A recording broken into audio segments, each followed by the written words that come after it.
بسم الله الرحمن الرحيم. السلام عليكم ورحمة الله وبركاته. النهاردة هنعمل فرخة مشوية بطريقة حلوة وسهلة، وهتتمنى ان هي تعجبكم. وهنعمل محشي بطريقة حلوة بخلطة زمان كده، بريحة وطعم حلو كده وان شاء الله هتعجبكم.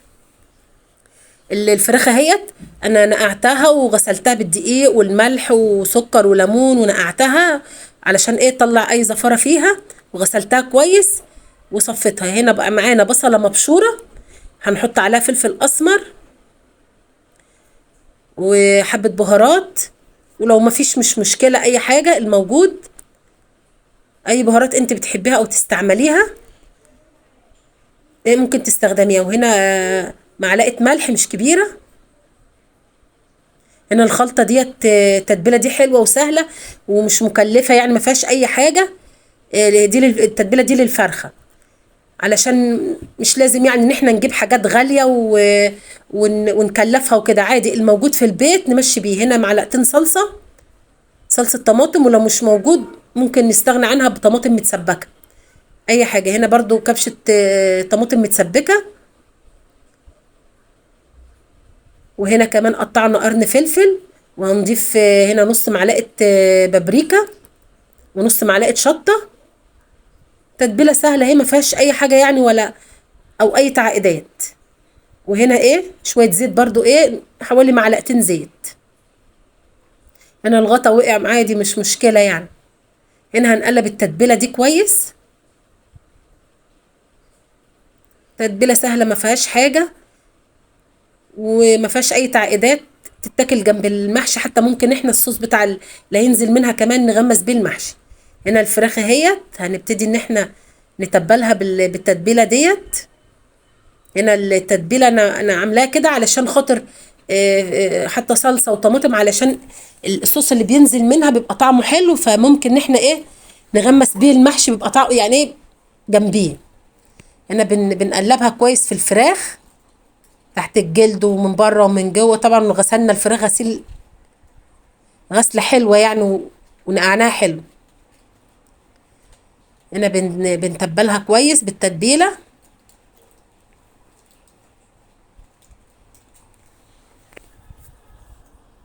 تتبيلة ريحتها حلوة برضو وسهلة، ما فيهاش اي حاجة يعني.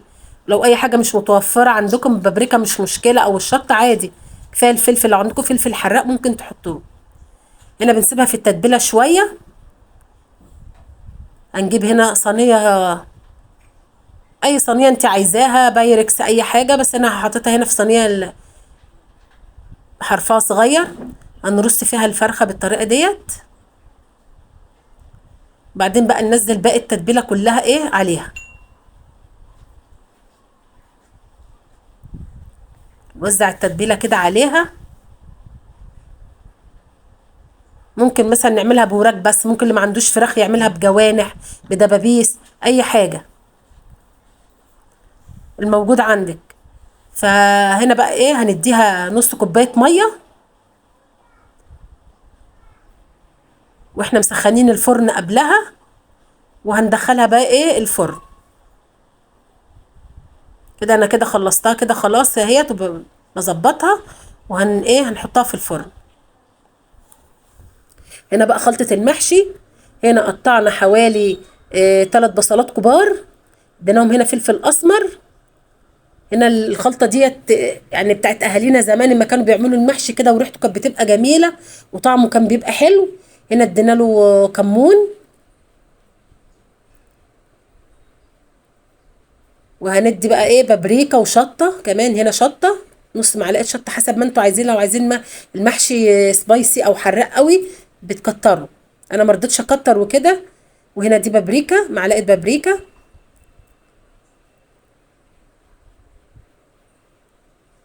وهنديها معلقة ملح، معلقة ونص حسب ما انت عايزة. هنمسك بقى البصلة دي بقى ندعكها جامد بايدينا، يعني تفضلي تدعكي فيها البصلة لغاية لما تلاقي ريحتها كده بقت حلوة. اللي هي الريحة بتاعت الدموع ديت اللي بتخلي العين تعيط، لا بتروح. بتفضلي تدعكي فيها بإيدك، وهتشمي أحلى ريحة محشي كلتوه في حياتكم. يعني بجد والله التتبيلة ديت جميلة تفضلوا تدعكوا في البصله خالص لغايه ما تدبل، لغايه ما يعني خلاص تحس كده ان البصله. وهنا البصله نقطعها، يعني عايزه تقطعها في الكبه براحتك، انا هنا مقطعه عادي، مقطعه على القطاعه العاديه. هنا بقى احنا بقى ايه، هنا خلاص البصله دبلناها بالطريقه ديت. هنا انا عندي هنا زيت بقدحه جامد، زيت سخن.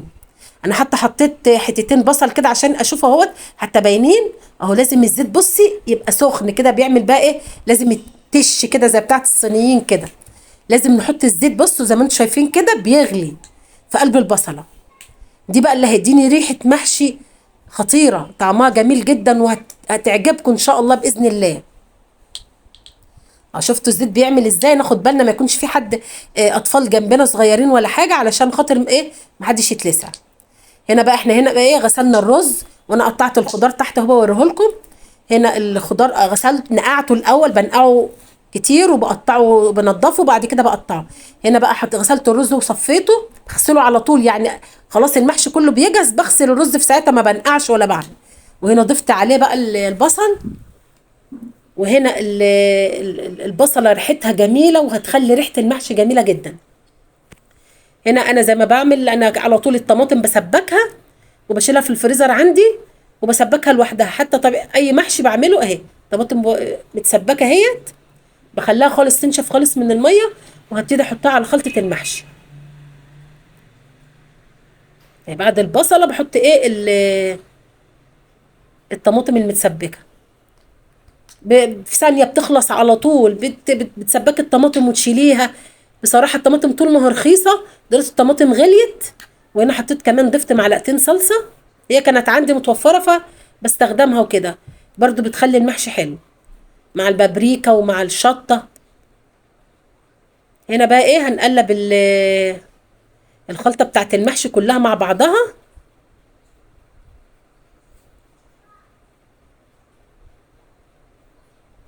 يعني نبتدي نقلبها كويس علشان كل الخلطه كلها ايه تمتزج مع بعضها. هنا بقى انا كنت ابتديت احشي وكده. فهنا ايه بقى البتنجان ده، بتنجان اللي هو اللي بنقول عليه خد الجميل، اللي هو البنفسجي دوت. انا مقوراه و بقوره، ما بغسلوش غير قبل ما خلاص هحشي بعمل الخلطه. بشطفه وبغسله كويس واحطه في المصفى. هنا بقى ايه بحشيه ومملاش الخلطه قوي. مش عايزه اقول لكم ريحه الخلطه جميله والله، جميله جدا لو جربتوها. ريحتها حلوه قوي، حتى في الممبار كمان ممكن تجربوها.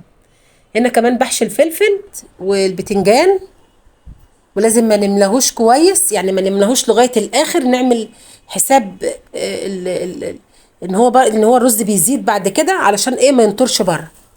هنا بنحشيه اهوت. وايه نبتدي نرصه ايه في الحله. هنا البتنجان اللي هو خد الجميل دوت بيبقى طعمه جميل، واليومين دولت الفلاحين زارعينه وايه بيبقى كتير. يعني الولاد بيحبوه عن اللي هو البتنجان الاسود وكده، مش بيحبوا الاسود عشان بيعمل لهم حساسيه وكده. ده بيبقى طعمه احلى كمان، وموجود دلوقتي متوفر، فبنجيبه بيبقى احسن والله، بيبقى طعمه حلو كمان. وفي كمان بحب كمان الاصغر كمان منه، بيبقى فيه صغير قوي بحب احشيه. هنا بنكمل بقى عشان نملى الحله. مش عايزه اقول لكم الخلطه ريحتها والله جميله جدا، وان شاء الله باذن الله لو جربتوها تعجبكم. واعملوا لنا كده لايك وشير كده للقناه واكتبوا كده ارائكم في الكومنتات، عايزه اعرف رايكم وكده. يعني شوفوا المحتوى عامل ايه، وشوفوا الحاجات اللي انا بنزلها، واكتبوا لنا كده برضو اي حاجه كده، يعني المتابعين وكده. مش لازم انت تشوف الفيديو ما تعمليش. هنا الحله اهي خلاص اتكملت اهيت.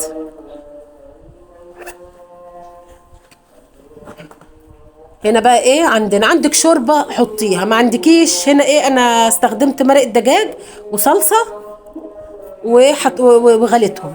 هنا المحشي اهو رصيناه في الحله. وايه لازم نظبط له كده بقى، وظبطنا الحدق بتاعه.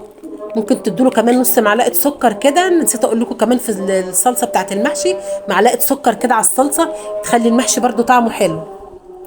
هنا بقى المرقه احنا غليناها مع وحطينا عليها صلصه وايه وغليتها، وببتدي ايه اسقي بها المحشي. هنا ايه المحشي بنسويه بقى انتوا حسب ما انتوا ما بتحبوه. في ناس بتحبه مفلفل، وفي ناس بيحبوه معجن.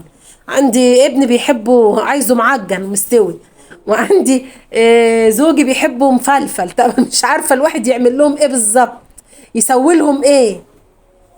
يعني اعمله قوي ولا يعني مستوي قوي، ولا اعمله مظبوط؟ انا بعمله مظبوط وخلاص، وايه وزي ما تيجي. هنا كان فايت شويه، هنا فضيتهم في الحله الصغيره واسويهم. مش عايزه اقول لكم ريحه المحشي كانت طالعه عامله ازاي اصلا، وطعمه يعني من زمان ما عملتش محشي واتنسف بالطريقه دي، يعني اتاكل كله الحمد لله. اهو هنا بقى ايه، كان شويه ورق عنب كده، برضو نفس النظام اهوت. برضو الناس اللي مش بتعرف تلف ورق العنب برضو اهوت تلفه، تتعلم برضو اللف بتاعه. هنا انا بحشيه كده بايدي، ما بعرفش احشي يعني بالطبق. الطبق بياخد وقت كبير. اه الطبق بياخد وقت كبير، يعني على ما تحط رص في الطبق وتعملي كل انت حشيتي صبعين ثلاثه كده تخلصي بسرعه. يعني احسن حاجه الواحد يخلص ايه بسرعه. لكن الطبق واحطه واقعد الف، لا بصوا كده الناحيه الخشنه، وبنطبقه بايدينا في ثانيه كده تلاقي ورقه العنب ايه بقت معاكي جامده وحلوه وما بتفكش خالص. دي بقى كان اخر الخلطه وخلاص بقى، كان ايه اخر حاجه.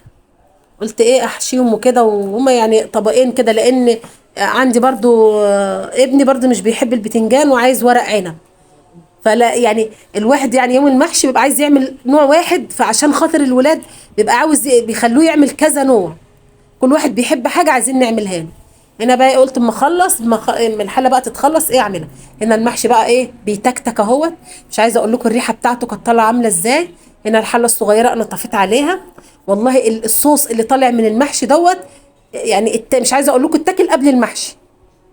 يعني كان طعمه وريحته كانت جميله جدا. اهو الاكل الحمد لله خلص وطلعته كده. بتنجان طعمه تحفه بالبصله النيه كده بقى، وحطينا عليها الزيت المغلي المقدوح. ريحه جميله. والفرخه اهيت الصوص اللي فيها دوت بنغمس بيه المحشي كده برضو بيبقى طعمه تحفه. واتمنى ان الاكل يعجبكم وتعملوا تجربوا الفرخه بالطريقه ديت. فرخه مشويه سهله مفيهاش اي تعقيدات. اتمنى ان هي تعجبكم. ورق العنب كمان اهو، البتنجان. ما تنسوناش ان شاء الله في اللايك والشير والاشتراك في القناه وتفعيل الجرس، وتقولوا لنا رايكم ايه في الكومنتات. واكتبوا لنا برضو ولادكم بيحبوا المحشي مستوي قوي ولا ايه. كل واحد ايه حسب ولاده. اكتبوا لي ولادكم برضو بيعملوا معاكم ايه، برضو بيغلبوكم في الاكل ولا لا. واتمنى ان الفيديو يعجبكم.